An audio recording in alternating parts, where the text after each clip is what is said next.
আর বন্ধুরা, হরে কৃষ্ণ। লাউয়ের খোসা ভাজা, লাউয়ের খোসা ভাজছি আমি।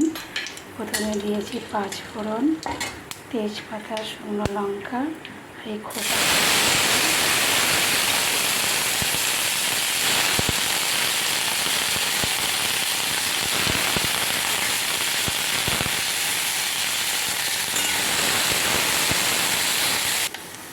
তারপরে দিলাম নুন স্বাদ মতন, এবার দিলাম হলুদ, দিলাম পেঁয়াজ কুচি, তারপরে দিলাম পোস্ত।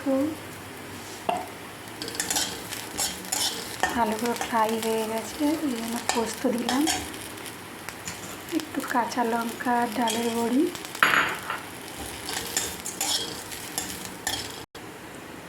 স্বাদ মতন নুন, চিনি, হলুদ সব দিয়েছি, দিয়ে ভালো করে ফ্রাই করেছি। ফ্রাইটা হয়ে গেল। গরম গরম ডাল দিয়ে খেতে খুব ভালো হয়, আপনারাও খাবেন।